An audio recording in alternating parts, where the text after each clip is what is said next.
The smell hits me first. Rosemary and thyme, expensive wine breathing on the sideboard, the kind of Thanksgiving spread that cost more than most people's mortgage payment. All of it paid for by me, naturally. I stand in the doorway of my parents' Naperville dining room, watching my father carve the turkey with the precision of a surgeon, and I feel nothing but the familiar weight of obligation pressing down on my shoulders. "Quinn, darling, come sit." My mother waves a manicured hand toward the empty chair. Darlene Porter, 56 years old and still pretending we're the kind of family that appears in holiday catalogs. I take my seat. The china is Wedgwood, inherited from my grandmother. The silver gleams under the chandelier. Everything perfect, everything hollow. Savannah bounces into the room wearing something that makes me blink twice. A crop top and miniskirt, but the fabric stops my breath in my throat. Vintage Chantilly lace, the intricate floral pattern unmistakable even from across the table. My grandmother's wedding dress. The lace that survived a journey from Cork to Ellis Island in 1952. The dress my grandmother wore when she married my grandfather in a small Chicago chapel.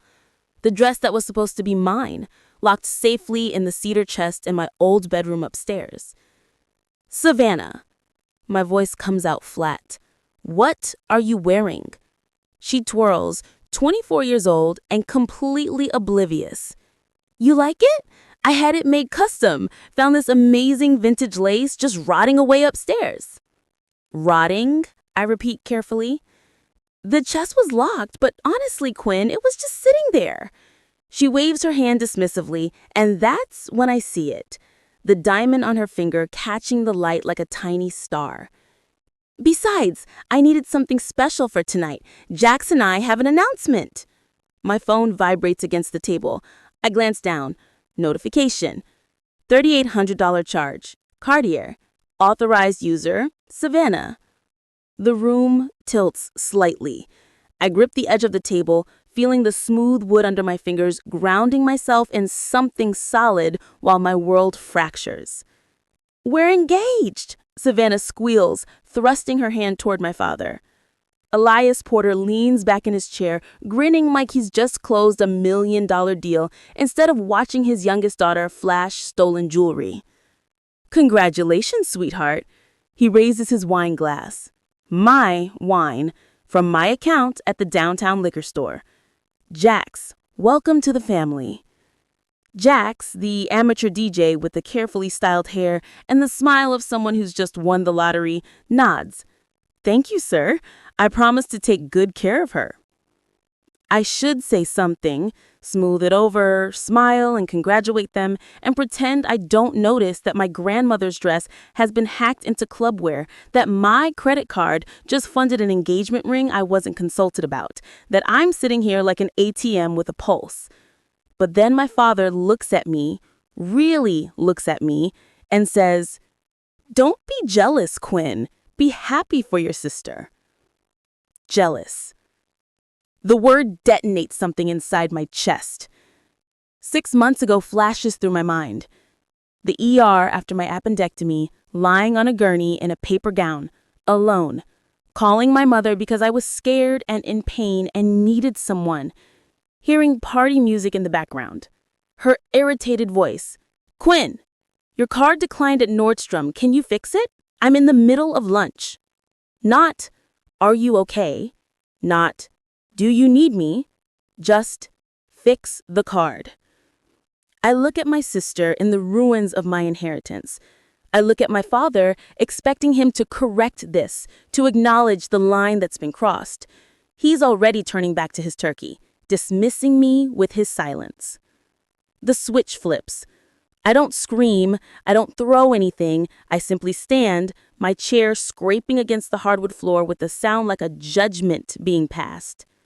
"Jax." I speak directly to him, my voice level, clinical. "That's a beautiful ring. 3.8 carats, I'd guess. Excellent clarity." I pick up my phone, turning the screen toward him. My Amex just flagged it as fraud. Savannah's mouth opens. "You're being dramatic."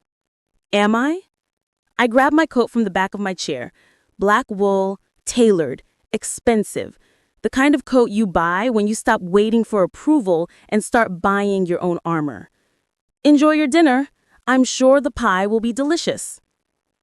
My mother's voice follows me to the door.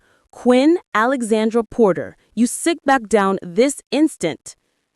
But I'm already walking, already leaving, already done. In my car, I sit in the driveway with the engine running, my hand shaking on the steering wheel. The house glows behind me, warm and golden through the windows.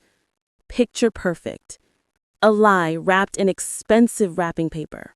I don't cry. I open my banking app instead and start making a list.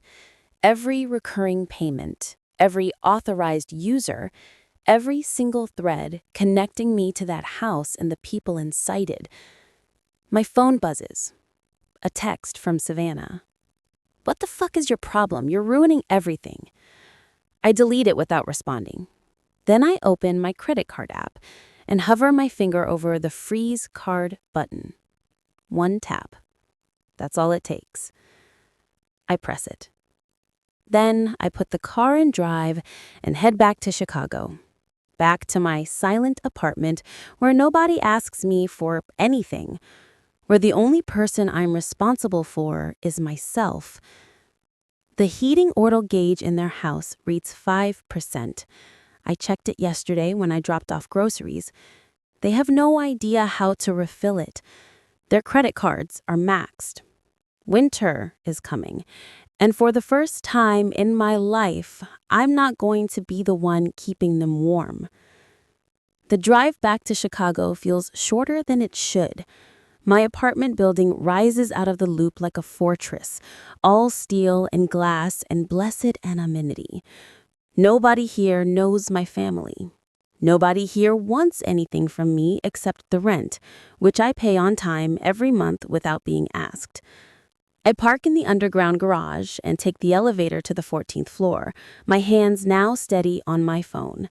The shaking stopped somewhere around Oak Park.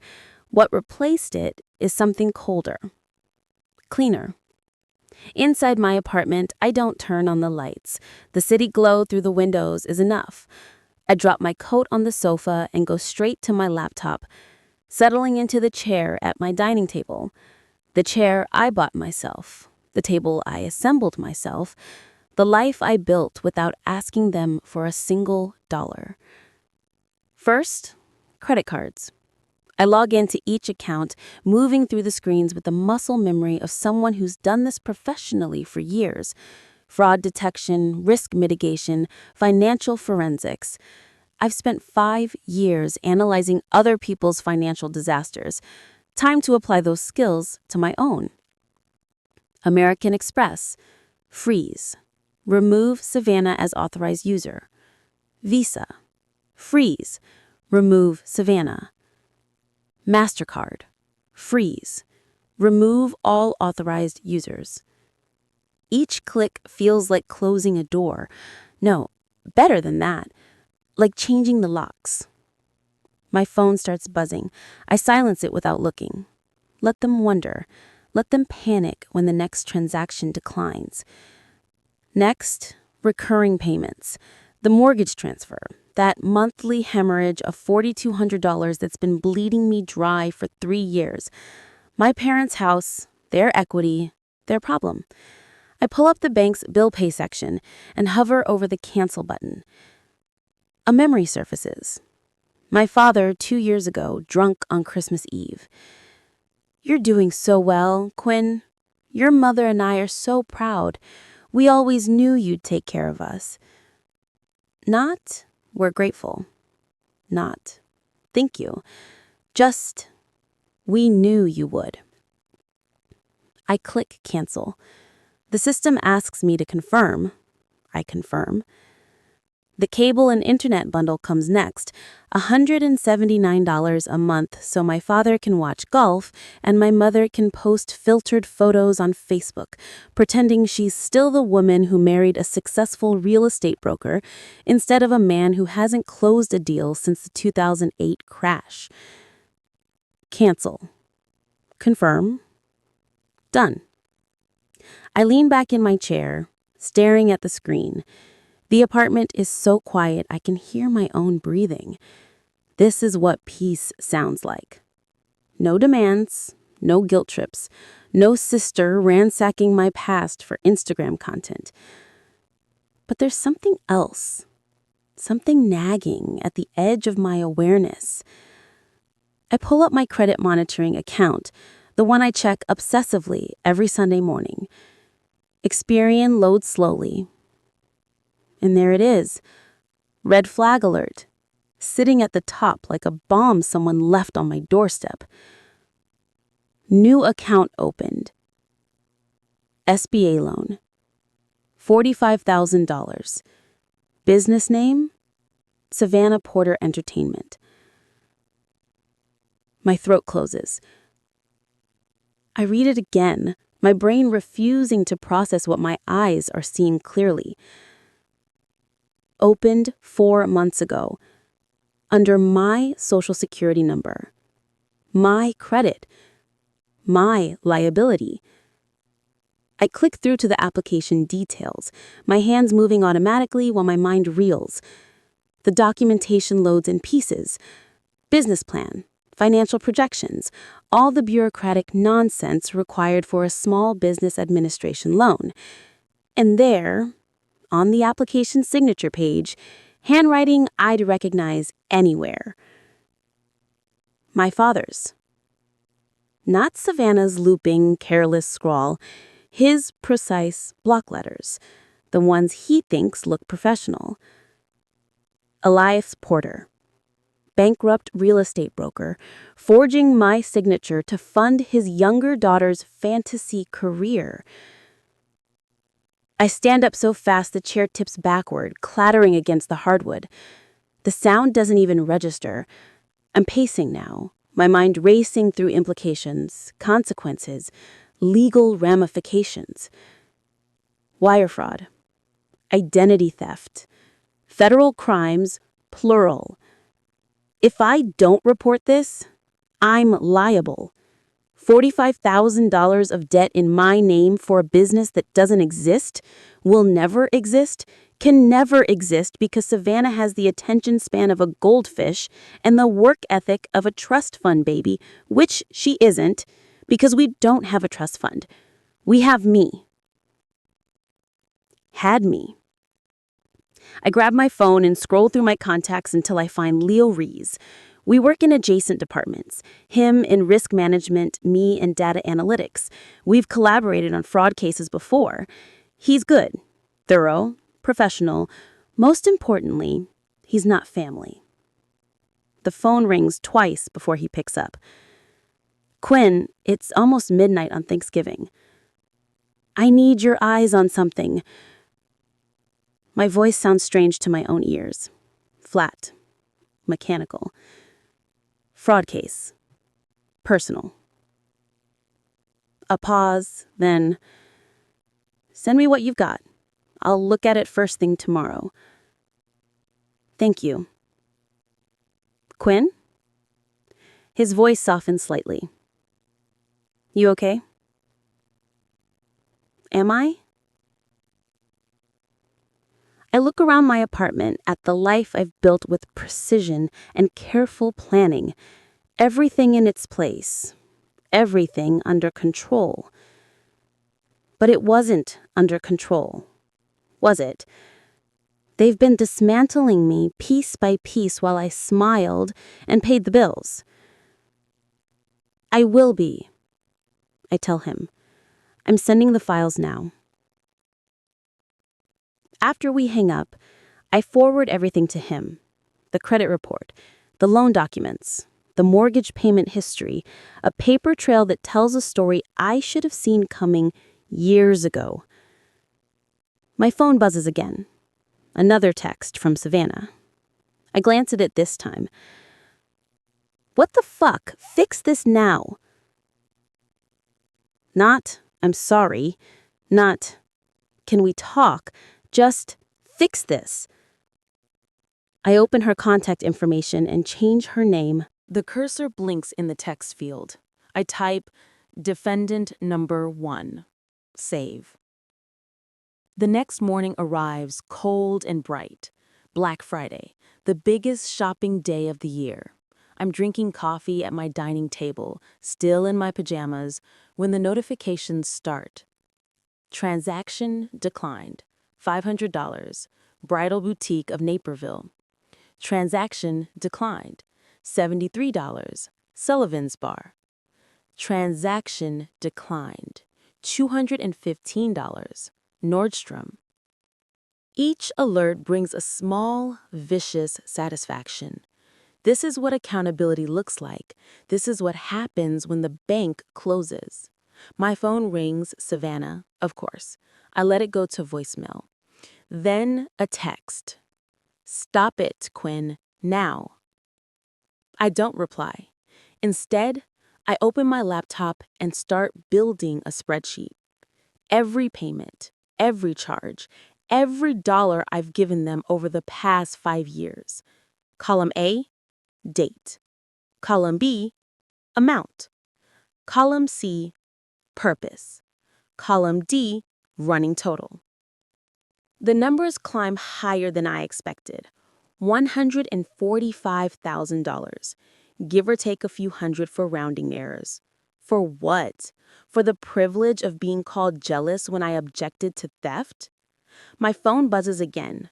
Another text from the contact I've renamed. I don't even read it. I just silence the notifications and go back to my spreadsheet. Let it ring. Let them panic.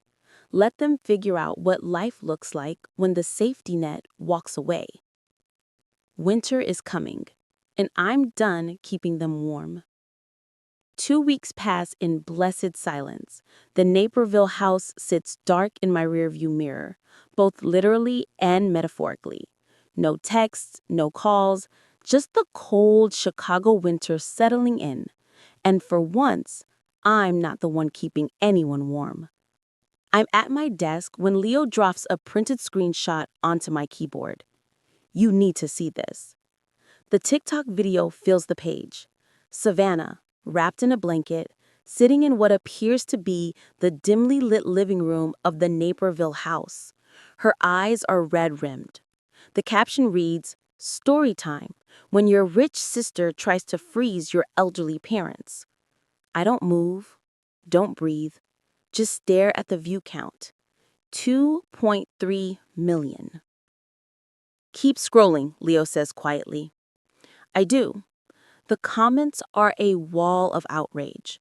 Hundreds of strangers calling me a monster, a corporate psychopath, someone who abandoned her family over a silly argument about a dress. The narrative is clean, sharp, and completely fabricated. According to Savannah's tearful performance, I cut off the heat and internet in the middle of winter because I was jealous of her engagement. No mention of the stolen credit card, no mention of the destroyed heirloom JMAD, no mention of the $45,000 loan taken out in my name. Just me, the villain, leaving my elderly parents to freeze in the dark. She's good, I say. My voice sounds distant, like it's coming from someone else's mouth. Quinn. Leo pulls up a chair. This isn't just bad press. Look at the shares. The video has been reposted across platforms. Facebook groups with names like Entitled Millennials Exposed and Family First Always. Someone even made a GoFundMe for my parents' heating bill. It's raised $1,200. I should feel something. Rage, maybe? Panic? But I just feel cold. The same temperature as my apartment, where the thermostat works and nobody asks me for anything. My phone buzzes. Email notification. The subject line makes my stomach drop. HR investigation required. I open it with fingers that have gone numb. Miss Porter, we have received a formal complaint regarding alleged harassment and elder abuse. Per company policy, we are required to investigate any claims that may impact our organization's reputation. Please schedule a meeting with HR at your earliest convenience. Bring any documentation that may be relevant to this matter.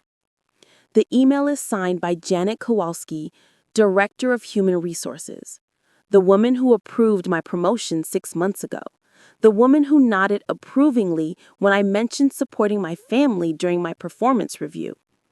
My sanctuary, my career, the one thing I built that had nothing to do with them. And now they're coming for it. I forward the email to Leo without a word. He reads it, then closes his laptop with deliberate calm. Conference room, now. 10 minutes later, we're alone behind frosted glass. Leo spreads documents across the table like he's building a case, which I suppose he is. Property records, credit reports, a printed timeline of every transaction. Quinn. He waits until I look at him. Look at the timeline. I've seen the timeline. I made the timeline. No, look at this date. He taps a line highlighted in yellow. 5 years ago. The lake lot. The lake lot. The story I've heard 1,000 times, usually deployed whenever I hesitate before approving another expense.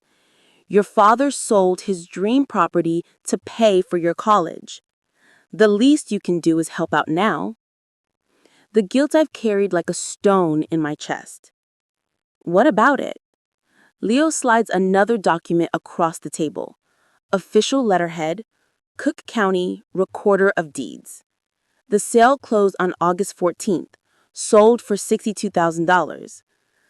I know, it paid for my tuition. Did it? He places a third document on top. On August 14th, the same day, Ilias Porter settled a $60,000 lien with Rivers Casino. The words blur. I read them again, then again. $60,000. Rivers Casino. August 14th. He gambled it away. My voice comes out flat. The money never went to my tuition. You paid your own loans, Quinn. I pulled your credit history. You've been making payments for 7 years, every month on time. Air leaves my lungs. The conference room tilts. I grip the edge of the table, feeling the laminate under my palms, smooth and cold and real. The guilt was manufactured. Leo continues. They told you a story, and you believed it because you wanted to believe they sacrificed something for you. But they didn't. They never did. 7 years of guilt. 7 years of justifying their demands because I owed them, because they gave up something precious. But he never learned the difference between hustling and actually understanding contract law. I'm 3 pages into reviewing the property transfer documents when my phone vibrates across the table. Mom. My thumb hovers over the decline button. Old habits die hard, even when you're preparing to legally dismantle your family's entire financial structure. The text appears before I can decide. I found your grandmother's pearl necklace. It would be a shame if I had to sell it to a pawn shop to buy heating oil since you're trying to freeze us to death. I read it twice. The words don't change. She found the necklace, the one item I thought might have survived Savannah's rampage through the cedar chest. The 3-strand Mikomoto pearls my grandfather brought back from Japan in 1953. The ones my grandmother wore every Sunday to Mass. The ones I'd planned to have restrung and wear to her memorial service, back when I thought I'd have anything left of her to remember. A younger version of me would have panicked, would have opened Venmo immediately, sent $500, maybe $1,000, whatever it took to keep that necklace out of a pawnshop case under fluorescent lighting. New Quinn sees it differently. This isn't a hostage situation. It's a summons. My mother wants me to come crawling back with my checkbook open and my boundaries dissolved. She's betting on guilt, on the fantasy that we still believe we're a family instead of a limited liability relationship that expired the moment Elias forged my signature on federal loan documents. I type my response carefully. I'm coming over. Don't sell it yet. 3 dots appear immediately. Disappear, appear again. Finally, bring your credit card. I don't reply. Instead, I gather the paperwork into a leather portfolio, the kind I use for client presentations at work, professional and intimidating. Then I grab my laptop and the small portable printer I bought specifically for this moment. FedEx office on Roosevelt Road. The parking lot is half empty, the afternoon crowd long gone. Inside, a tired-looking clerk watches me approach the counter with the expression of someone already counting down to closing time. I need color copies of these documents. I slide the portfolio across to him. 15 sets, printed on the heaviest cardstock you have. He flips through the pages, his eyebrows climbing higher with each one. Bank statements, property records, the SBA loan application with my forged signature circled in red ink. Screenshots of Savannah's TikTok videos, frozen on the frames where she's crying about her cruel sister while wearing the $2,000 bracelet I bought her last Christmas. He pauses. This is a lot of financial information. It's mine. I meet his eyes steadily.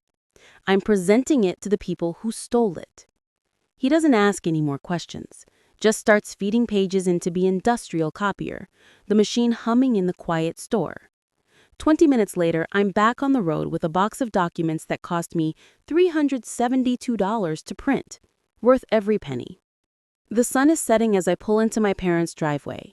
The house looks the same from the outside. Stately colonial, wrap-around porch, the kind of place that screams upper-middle-class stability. You'd never know the heating oil tank is running on fumes, that every credit card inside is maxed out, that the mortgage is 60 days behind because I stopped paying it. I grab the box and my laptop bag. Don't bother knocking. My key still works, though I doubt it will for much longer once they realize what's coming. The cold hits me the moment I open the door. Not brisk, not chilly, actually cold. The kind of temperature that makes your breath visible, that seeps through your clothes and settles into your bones. The thermostat on the wall reads 50 degrees. I find them in the living room. My father sits in his leather recliner wearing a wool coat over a flannel shirt, looking like a catalog model for rugged New England living, except he's in suburban Illinois and the coat is from Brooks Brothers. My mother is wrapped in her Burberry trench coat, perched on the edge of the sofa like she's waiting for a taxi. They're both positioned around a small space heater, the kind you buy at Target for college dorm rooms. The orange coils glow in the dimness, throwing shadows across their faces. About time you came to your senses. Elias doesn't stand, doesn't even look particularly cold, just indignant, as if the laws of thermodynamics should make an exception for him out of respect. The heat's off, I say flatly, stating the obvious. Yes, Quinn, we're aware. Darlene's voice drips with martyrdom. We've been living like this for 3 days. 3 days while you're comfortable in your heated apartment downtown. Did you call the oil company? With what money? Elias leans forward. You've cut us off completely, frozen every card, canceled every payment. We can't even order groceries online. I set the box down on the coffee table. You could get jobs. The suggestion lands like a slap. My mother actually recoils. I'm 56 years old, Quinn. I'm not going to work at Walmart. Savannah's doing it. The words come out before I can stop them. I saw her there yesterday, stocking shelves in that hideous blue vest, her extensions pulled back in a ponytail, no ring on her finger. Jax didn't stick around once he realized the money was gone. Funny how that works. You came here to gloat? Elias stands now, his face reddening. To watch us suffer while you play corporate hotshot downtown? No. I pull out my phone, walk to the television, the massive 65-inch screen they bought last year with my credit card during a Super Bowl sale. I connect via AirPlay. The Apple logo appears on the screen, bright white in the cold, dim room. What are you doing? My mother's voice goes shrill. Elias, stop her! But I'm already pulling up the first document. The SBA loan application fills the screen, blown up large enough that every detail is visible. My social security number, my forged signature, the business name, Savannah Porter Entertainment. I'm showing you what happens next, I say quietly, unless you're ready to have a very different conversation than the one you planned. My phone vibrates in my hand. A text from Marcus. You there? I'm on standby if you need me. I type back with one hand. Recording now. Because that's the other thing I learned from him.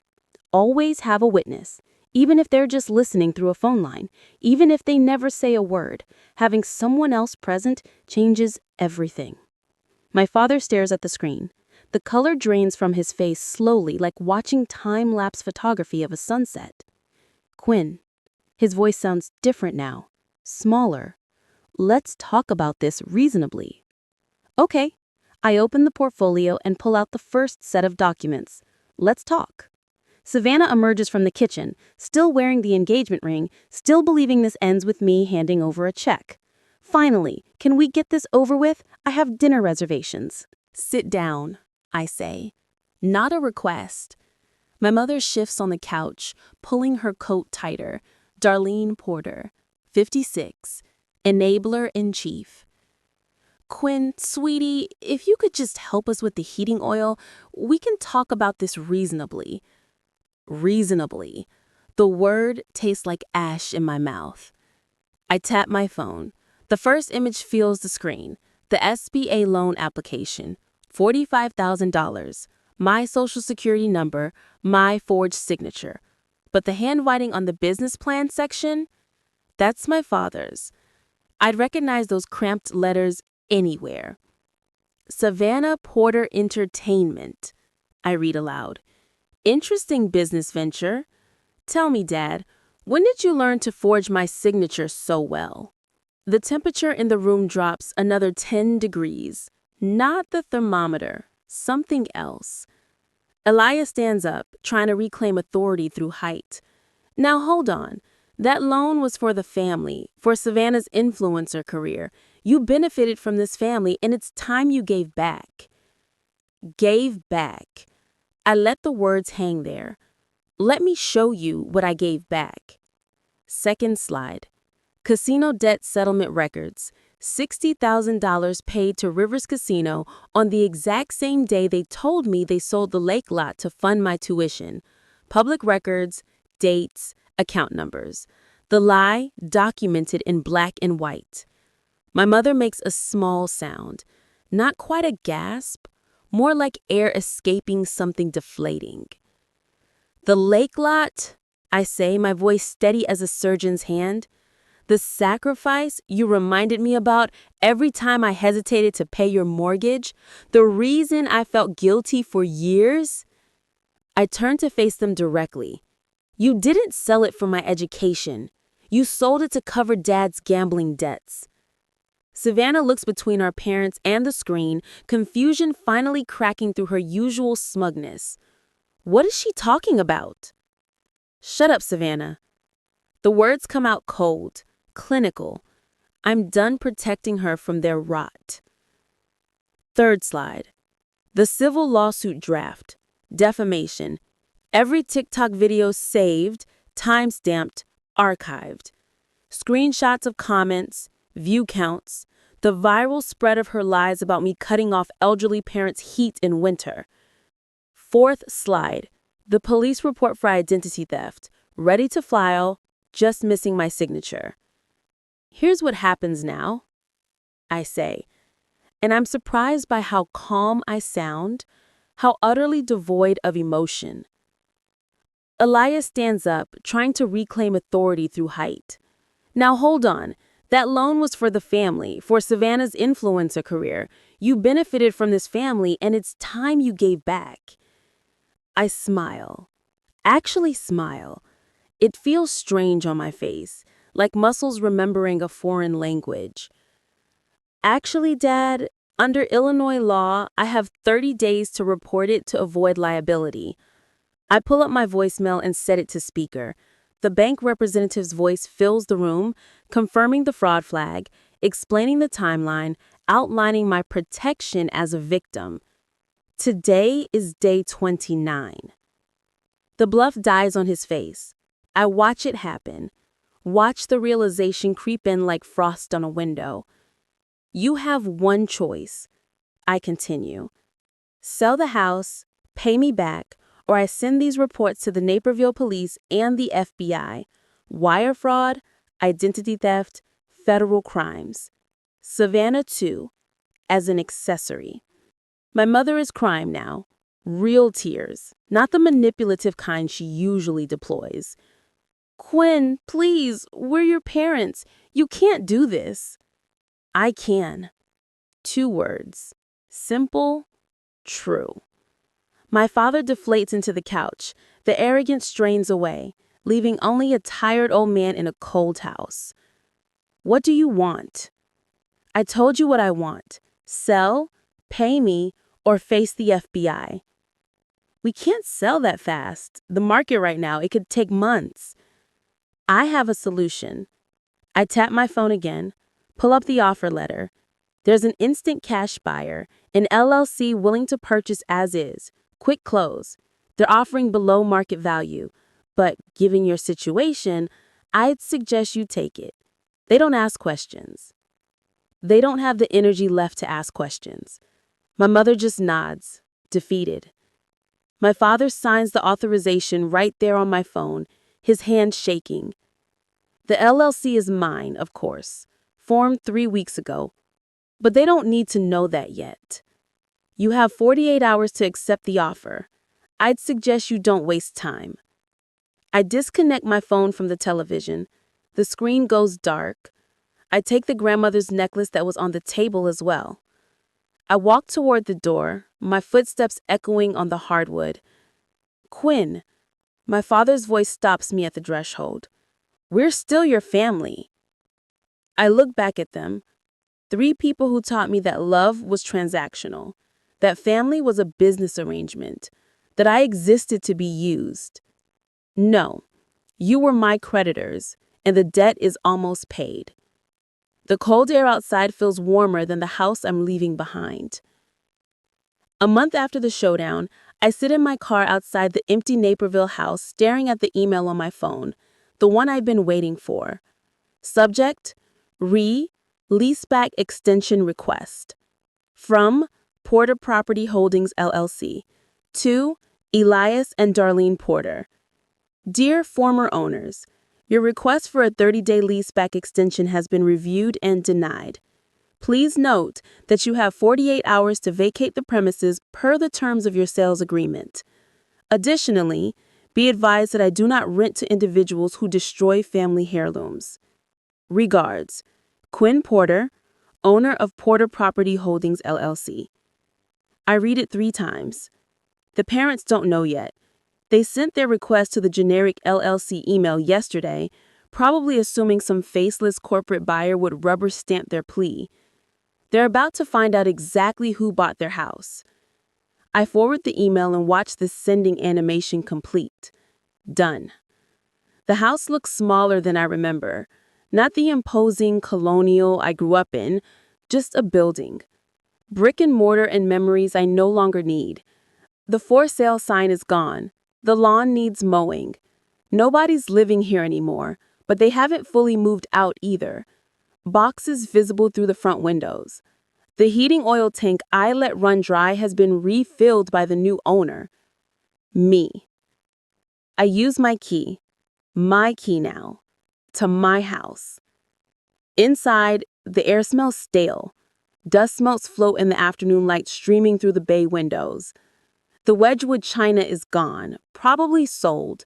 The chandelier remains because it was included in the sale. Everything else feels hollow, like a stage set after the actors have left. My footsteps echo on the hardwood as I climb the stairs to my old bedroom. The door is open. The room is bare except for one thing: the cedar chest. I kneel beside it, running my fingers over the carved top.